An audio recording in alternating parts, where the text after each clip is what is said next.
think the number one thing is acknowledge that psychology and relationships are crucial to business. Hierarchy has an impact on behaviour. Nearly all businesses are structured in a hierarchy. So you don't need to be an expert in psychology to be aware that that's going to affect people. And I think that's the number one thing, because once you acknowledge that, your mind starts opening, and you start reading around and learning. So I think that's number one tip, which I know is not very practical, but it is just open your mind a bit and realise that psychology affects all of us. I think it's quite interesting though, because that resonates with me. So hierarchy has an impact on behaviour. To me, seems very simple and very straightforward. But my question in terms of people who might be listening to this would be are you aware of that as a listener to this? Are you aware, when was the last time you thought about it and thought, actually, yeah, it does, hierarchy does have an impact. Yeah, it really does. Hello, welcome back to this month's Rowan Consulting Shedtalks, our series of discussions with industry experts designed to help you as business owners and leaders in managing your teams and individuals. This month, we've been joined by Pip Richardson from the Circle Line, where we discuss what have we learnt and what has 2020 taught us about managing mental well-being in both ourselves and our teams, and more importantly, what is my role as a leader in managing well-being and mental well-being within the workforce. We hope you enjoy the discussion. Remember, as always, stay tuned to the end to hear more about the leadership workshop and to be able to access some of the free resources courtesy of the Circle Line. We hope you enjoy the discussion, and thanks for joining us. So let's dive into this episode and what this subject matter is all about. Something which is very current, something which is very real, I think, right now for a lot of businesses as we start to move back into thinking more from a business owner perspective, what we need to be thinking about longer term. So today's subject and today's subtitle is, what has 2020 taught us about managing mental health and well-being in both ourselves and our teams? So this is set against a backdrop of where we see a significant rise in grievances, tribunal claims, disengaged employees, for real reasons of those that have been in the business throughout the furlough period, and those who are coming back into the business after a period of being off. So, increase in tribunal claims, an increase in disengaged or needing to be re-engaged employees. And we could talk about the risk, and we could talk about the cost, and we could talk about how you mitigate that risk within your business. But what we want to do is we want to take this from a very sort of different angle, and we want to ask, what have we learnt, and how can we apply this, and what is my role as a leader in managing the well-being within my workplace. That's, I think, where we are looking to sort of take this conversation. How can we prevent employee dissatisfaction in the first place before it even starts? So rather than waiting for the catalyst and waiting for the grievances and waiting for the claims that come in, what should we be and what could we be doing to aid and support both ourselves and our teams when it comes to managing sort of well-being at work?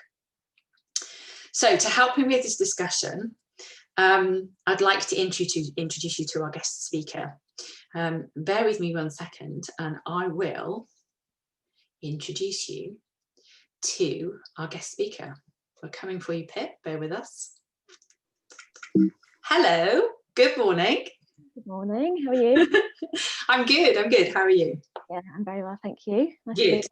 So listeners, let me introduce you to Pip Richardson, who is founder of the Circle Line, and someone who describes themselves as a psychology nerd, and training psychotherapist. Yes. So welcome to the Shed. Welcome to our little discussion, or rather a large discussion in a little amount of time, I think would be right. Big subject in a small space. Yes, exactly. So start by telling us a little bit about the Circle Line, and the role of a psychotherapist and how you sort of support your clients then. Yeah, absolutely. Yeah, interesting you call me a psychology nerd, and originally, I mean, I've had a 20-year career in business, so I come at the whole subject from that perspective. So I was originally a city lawyer, and then I spent 10 years in marketing in the property industry and design industries, but my original degree was psychology. So I sort of come full circle back to that subject, and it's that passion and my own experience with therapy that led me to set up the Circle Line, which is a platform for online therapy and self-development for businesses interested in that subject. So I approach the whole area of psychology very much from a business perspective and with that understanding. Wow, that's interesting. So you actually went full circle. It's interesting, isn't it, how we do a degree in something and then you go off and do something else, and then you come full circle back to it and you go, oh my gosh, this is where I was supposed to be. All along, yeah, absolutely. Yeah. But then you've learned all this, other stuff along the way, and it just all comes together, I think, at the right time. So yeah, that's how I feel about it. Yeah. Okay, so I'm interested to understand what you're seeing in the market at the moment. What's your experience with your clients right now? Yeah, it's a really interesting time. Lockdown too, I guess. I think what we're noticing is that the dust is settling. There's this kind of calm after the storm now. People are, I think, through the worst in some ways. I think people have had the panic and the shock of it and the logistics of going remote. People have been through some, furloughing and redundancies already, and they're sort of taking stock of where they are.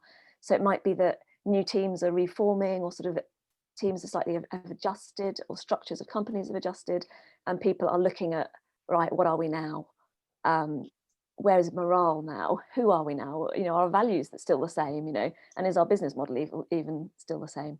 For some things, I think for some businesses we're sensing they haven't changed that much in terms of their product or their customer base, or there's been no great pivots necessary. But yet on a deeper level, relationships have changed. Ways of working have changed. That day-to-day business life, office life is completely different now. Yeah. Well, it's interesting. We were saying before we came on air, weren't we, that being able to change and adapt in the situations that we find ourselves in now, whether it's, like I said, working from your shed in your back garden, or whether you're working sort of from your your kitchen table. I think there is a much better appreciation from business owners and leaders of that environment that we find ourselves in.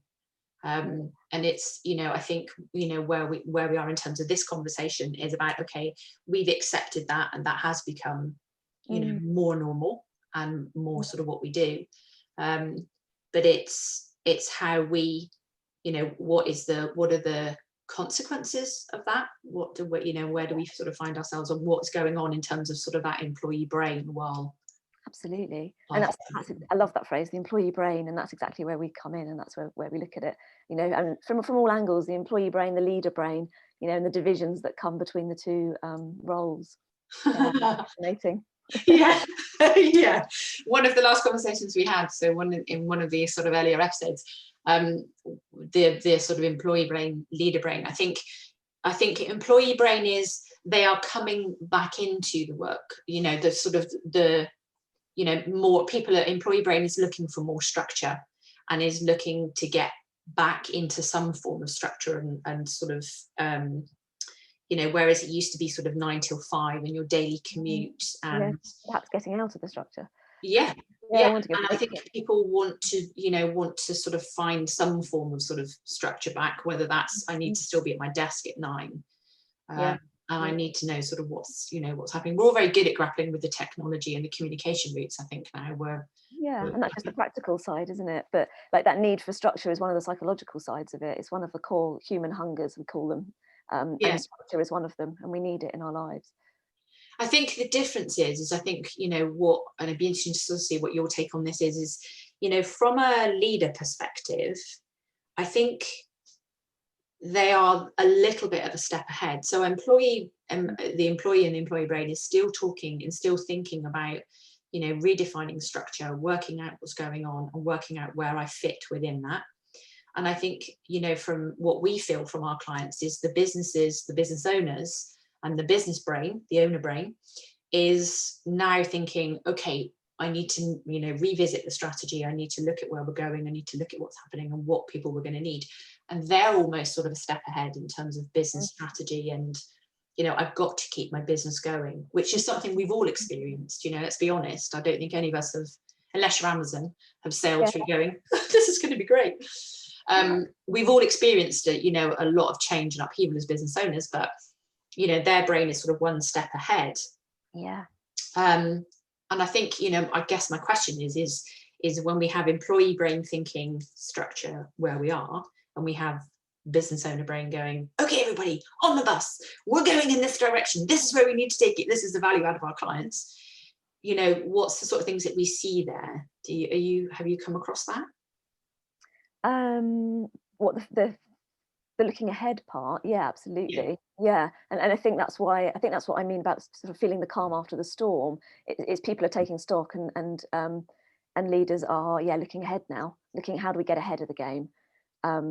And I think that's really helpful as well in terms of teams to look at sort of nipping issues in the bud before they begin, and that is a type of foresight. But you've got to have the awareness of where's the business going, but where's my employee brain at, in order to be able to head things off in the right direction psychologically as well, from a morale perspective and from an engagement and motivation perspective. Yeah. So what do you see, this is a very wide question, what do you see the role of the leader within mental health and well-being being? Yeah, it's a really good question, because I mean, fundamentally, mental health is a internal personal experience. So, what role is it of anybody else's to manage it? And yet, when we come together in teams, it's crucial that we have an understanding of each other's psychology and how we tick, what makes us tick, how do we operate, and just as a basic sort of part of humanity, let's look out for each other. We're all going to be better off if we do. The business will be better, and we're all humans and we'll all get along better and get more out of life, and we can do that for each other. So I think there's two roles as a leader. I think there's a few aspects to it. I think one's being a basic human and trying to understand the people that you are spending some of the most amount of time in your life with, the people you work with. So let's put a bit of energy into understanding those people. And then, it's good for business to have engaging, thrived employees is key to your own success. Both in terms of you're going to retain them, they're going to find the niche that suits them in terms of their skills and talents and abilities, and they'll deal with your customers better. They'll relate to your customers better. They'll listen to them, and they'll be open to that conversation and looking at how they can best add to the business when they're in a good place themselves. Yeah. Why is it, do you think, as business owners, we sometimes lose the human aspect? So you talked about the human side, the interaction. Why is it sometimes, do you think, that as business owners we lose that? Focus on the bottom line, I guess. I think it probably comes down to fear, actually. Rather than if you sort of see trust and fear as opposing forces, rather than trusting that employees are capable, engaged, working hard, fear comes in. Where's the next check coming from? Are we going to keep our clients? Where's the next client coming from? When you start worrying about that, I think you can forget to trust. So you're coming from this place of fear the whole time. And foresight does that. Leaders need to look forwards and see strategically where are we going, and can I anticipate the next problem. But with looking forward can come anxiety. Anxiety is very rarely in the moment. It's usually about the past or the future. So yeah. Okay, so the role of well-being and mental health in 2021 and onwards, what does that look and feel like? I think it's starting to look really different, actually. I mean, I think the fact that mental health has been a term that's been bandied around throughout the whole of 2020. The Prime Minister has been saying the word on television most days. And this is a subject that no one talked about 10 years ago. And now we have Boris, encouraging the whole nation to look after their mental health. And that's a wonderful thing. That level of awareness that's shot up because of the pandemic is a blessing in disguise. And I think it's really put on the radar, the need to be aware of it, to think about it, to look after each other and to get the most from each other, for sure. And we see that, the amount of clients that have come forward and haven't had a mental health partner ever. And they're coming to us now on the back of the pandemic. And I don't see that changing. I think that's the trigger to be aware of the concept of mental health and the impact on your business, and then to be aware of what you can do to both support and to harness it. Yeah, I don't think that's going away. I think, we're also getting a lot better. We were saying about it at the beginning, weren't we? But I think we've also got a lot better at, like I said, the whole technology thing. We're very used to the water cooler chats and finishing a meeting and walking with somebody down a corridor and having a conversation about how that leads on to something else, and there was a lot of conversations around what was going to replace that from a human sort of human-centric sure we have. Yeah, absolutely. I don't think we have. I really miss that. I think that as much as technology can step in, there is something about that fluid, natural companionship that you just need to be with people. You can't replace that. I think. I don't know. What do you think? I think we were talking about the Zoom wave yesterday. I was with a friend of mine yesterday, and we were talking about the Zoom wave, that how there's still that element of disconnect. So you can be on a Zoom call globally with a lot of people, and you're having good conversations, and there's stuff sort of happening, and then the Zoom call, you get to the end of the Zoom call and everybody goes Zoom wave, and it goes off and someone hits end meeting, and that's it. You're cut off, aren't you? There isn't there isn't that sort of psychological part of, like I said, walking out of the room and going, oh, so absolutely, or finding somebody that perhaps you have a question for, or someone you feel drawn to for some further conversation. None of that's possible. Just ends. I was reading an article the other day, and it says that the general principle of the advert, or the article, was that well-being, I think, traditionally has been a package of services of a one size fits all. And the conversation in this article was around, we need to bring it to the person now. We need to to make it specific and relevant, and do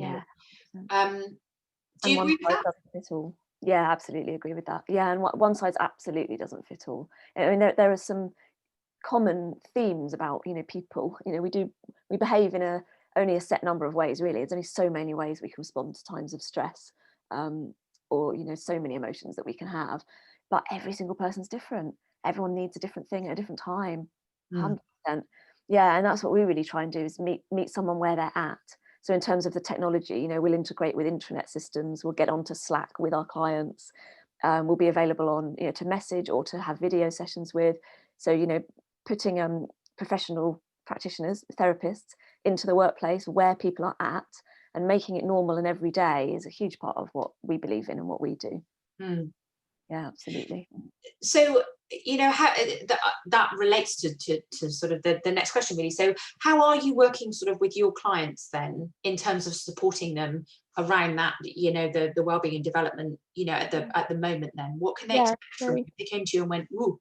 Yeah, so we come in as a sort of 360 mental health partner, so with the expertise, the practitioners, and the platform to support a business with their well-being and with their sort of psychological development, really understanding themselves and each other. So we embed ourselves in the business of the client as much as we can, so we become a normal part of daily life. So we're part of the intranet usually. We get a well-being channel usually, and then a counsellor can be available within the intranet for messaging. And then we have a platform with a network of practitioners backing us up, and a platform for online therapy. So we usually run it as a sort of managed service, really, but we want to be there as part of the furniture and part of day-to-day life. So the conversation, we'll play quite a big part in educating people around themselves, I guess, and the mind, and interpersonal relationships. And we're there day to day, but then we're also there for the moments of crisis. And I think that's really important. Not just to be a helpline that once in a blue moon someone calls when they're in crisis. I think the idea for us is being proactive and engaging with this subject as a matter of course, and nipping those kind of issues in the bud before they get to that stage, hopefully. Yeah. So yeah, because I think the traditional model has been via the employee assistance programs, hasn't it? Which they say sits within the business, but I think, my experience of them is that they sit sort of to the side. And one of the challenges that that we have from our client perspective is that we work with a lot of micro and SME style businesses. Yes, we do too. Yeah. So having something which is relevant to them, I think traditionally they've been sold, in inverted commas, an employee assistance program which doesn't necessarily fit the culture or the values or the style in which they do it. When you think about micro SME, there is more collaboration, there is more sort of closeness and contact and day-to-day communication, and I think that employee assistance program model sometimes doesn't fit that micro SME market. Absolutely, yeah, and is really divorced from HR, and they're two different things, and usually that kind of service is very impersonal and unhuman. There's no face attached to it. It's a helpline. It's a number you call if you really need it, and that's the complete opposite of what we do. We really work with teams and work with HR. We want to sort of get in front of people in terms of workshops and training from a psychological perspective, as well as being there, for times of trouble. But we see therapy like coaching. Really, it's a proactive, normal, really advantageous thing to do. It's not about being ill or needing it. Yeah, and I think that's the thing, isn't it? Is coaching versus therapy, which is a completely separate conversation. I'm sure we'll have. Talk, isn't it? But it is, isn't it? I think if we can take it to the individual in the style of a coaching, which is much more acceptable and is welcomed. I mean, you think about Americans; they have therapists for everything. Absolutely. And yet the British, New York, and LA. The British resolve is, oh no, we don't do therapy. We have. But if we move around it coaching, I think it's a very healthy way to look at it, isn't it? Yeah, absolutely. Yes, sort of coaching has a different connotation. They've sort of created a different image, the coaching industry, and a good one, I think, a very positive one. But it only takes you so far. Therapists are very differently trained, and they understand things on a very different level. And the unconscious comes into play in everything that we do. But it takes quite a lot of training to sort of see and work with the unconscious. So therapy just goes further, really, and I would say is more effective in the long term and creates more sustainable change. Yeah, I think I would agree with you on that one, definitely. Yeah, but they both have a place. They both have a place. But, we have like our practitioners have a certain level of training, so they can also provide coaching. It is, at the end of the day, it's a one-to-one conversation. Coaching and therapy is talking one-to-one about you your stuff. So quite similar in that respect. So we always ask our speakers, our visitors to the shed, if you could offer 2 or 3 sort of tips in terms of what leaders could do now, so practical sort of real stuff that they could do right now, or they could go out and do tomorrow, that they might see sort of some change within the business. What would those such things be? Yeah, okay, so my 3 tips, and I hear your word practical, so I've tried to stay practical, but the first one is a little abstract, in that I think the number one thing is acknowledge that psychology and relationships are crucial to business. Hierarchy has an impact on behaviour, and nearly all businesses are structured in a hierarchy. So you don't need to be an expert in psychology to be aware that that's going to affect people. And I think that's the number one thing, because once you acknowledge that, your mind starts opening, and you start reading around and learning. So I think that's number one tip, which I know is not very practical, but it is just open your mind a bit and realise that psychology affects all of us. I think it's quite interesting though, because that resonates with me. So, hierarchy has an impact on behavior. To me, seems very simple and very straightforward. But my question in terms of people who might be listening to this would be are you aware of that as a listener to this? Are you aware, when was the last time you thought about it and thought, actually, yeah, it does, hierarchy does have an impact. Yeah, it really does. And I think the higher up the hierarchy you go, I think maybe we can forget the amount of perceived power or real power that wields and the impact on people further down the chain. It's a really important one. Yeah. Sorry, number 2? Yeah, so that's number 1. Number 2, I would say bring in an expert. Have a wellbeing partner, mental wellbeing partner in your business in some way. Don't bring someone in when it's too late, when you've already got grievances or claims for damages for stress and anxiety. Make it a part of your business early. So then, that partner can be there for helping employees with their ongoing self-development and also there for moments of crisis if needs be. And that's a preventative, proactive thing that everybody can do. And then my third tip is, it might seem quite minor, but I think it's really crucial to well-being, is feedback. Feedback is so crucial to relationships, letting people know how well they're doing or how badly they're doing. So bringing that into the everyday workplace increases trust, creates better relationships, reassures employees, and helps to nip issues in the bud before they might escalate. Again, before you've got the claim or big conflicts between team members or managers and employees. Building in a feedback into your daily routine. I don't just mean the annual appraisal. This is something that we should do daily, weekly, with every project, giving each other feedback. Yeah, see, it's interesting because when you were saying about good feedback, I was like, I can guarantee you, I'll push this one back out to the listeners. When we said feedback, did your head automatically go to a one-to-one yearly appraisal? That, which again is that very old-fashioned. We in our Leading in Business program, we talk about the value of retros, and how when you run the project or when you run the experiment or when you run the new way of how you've implemented things, the vital importance of running a simple retro at the end of it to see how it went, who was involved, how were they affected, what was the consequences.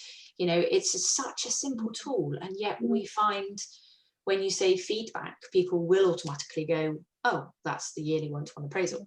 And we're like, no, bring it back to the moment that we're dealing with and bring it into that, the real world, which is. Totally agree with you. And I'd also be interested to hear, when you say feedback, do people think negative? Because I think positive feedback is something really neglected in business. Saying to somebody, oh, I like the way you do things, I've appreciated working with you, oh, I like, you're great at that was a great project, you did that well. How often do we say that to each other? Far less than we could. Hugely, yeah, for sure. I think, and I think it's one of those challenges, isn't it? When we work with business leaders, you'll say to them, when was the last time you said thank you? Yeah. And and I'll go, oh, and you go, yeah, just try it for the next week. Just try saying thank you, sincerely saying thank you rather than a thank you. But yeah, how nice for people to just hear a thank you every now and again. Absolutely. Especially in the current. And this is culture in action, isn't it? We were talking earlier about culture and what creates it, and why do some companies embrace wellbeing and others don't. This is that day-to-day openness.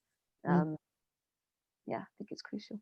Yeah, it's quite a different style of management though for some, isn't it? Very. Okay, so good conversation,